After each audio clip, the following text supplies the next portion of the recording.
fariintan madaxweynaha iga gaarsiiya qof walba oo yaqaan ciwaankiisa ama nambaradiisa fadlan iga gaarsiiya fariintan madaxweynaha waa fariin nasteexa isaga nasteexa u tahay umada kale nasteexa ay u tahay madaxweyne waxaan ognahay inaad aad ugu faraxsan tahay in lagu doortay madaxweynihii umada Soomaaliyeed dad badan oo waxa jira ku faraxsan in lagu doortay hadaba waxaan kuu soo jeedinayaa talo markii lagu doortaba waxaad bilowday in aad booqato siyaasiyiintii saaxiibada ahaa iyo goobo kale muhiim ah inaad booqato ayaad bilowday waad ku amaanan tahay inaad booqato meelo badan si aad wax u hagaajiso balse hal mid oo aan kugu dhiiri gelinaya kugulana dardaarmaya booqashadaada badi kana bilow xabsiyada inaad booqato madaxweyne waxa jira dad badan oo xabsiyada ku dulman ku dhibaataysan ayaa jira oo dambiyo saraa'ir oo iska yaryar u xiran una ciqaaban waxaan ka codsanayaa dadka masaakiinta ee xorriyad la'aanta ah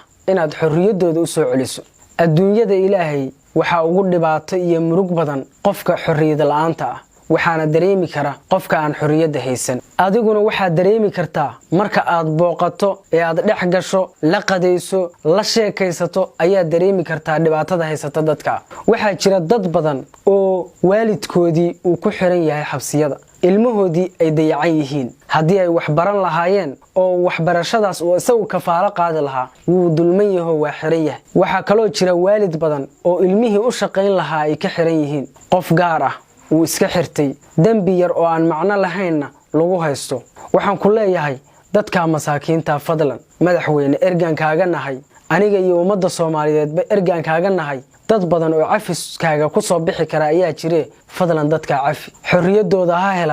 xorriyadooda ha helaan qofkii xaqdadu qaba maal dadu qaba ama dhiig dadu qaba qofkaasi xadka in laga oofiyo waa waajib balse dambiyada yaryar dadka cafiskaaga ku soo bixi kara waxaan codsi kaaga ahay dad badan oo igu taageersan ay codsi kaaga yihiin inaad xabsiyada booqato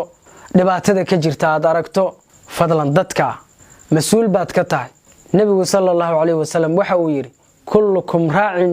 wa kullukum mas'uulun an ra'iyati qof kasta oo adinka idin kamid ah waxba la raaciyay waxa uuna mas'uul ka yahay wixii la raaciyay adiguna maanta ummad dhan oo meel ku tilmaaman leeyahay Soomaali ayaad maanta madaxdeeda tahay madaxweynaheeda tahay waxaad halayso waa wax iyaga ka halaabay waxaad wanaajisana waa wax iyaga u wanaagsanaaday intaas oo dhan waxaan kugu soo maray inaad booqato dadka xabsiyada ku jira waana hubaa qodobkani inuu noqon doono qodobka koobaad ee muxaafid iyo mucaarid iyo qof kasta uu kugu taageerayo xabsigu sidiisaba waa qayb kamid ah cadaab ugu dambeyn madaxweyne waxaad kamid tahay dadka fursada u helay maalinta qiyaamaha in ay harsadaan carshiga Ilaahay hooskiisa oo ay liibaanaan waad ka faa'iideysan kartaa oo waxaad ka soo galaysaa haddii aad noqoto imaam caadil ah in maalinta qiyaamo aad noqonayso qof kamid ah dadka liibaanay waa mahadsantihiin qof kasta oo fariintan ay soo gaartay waxaan ka codsanayaa inuu gaarsiiyo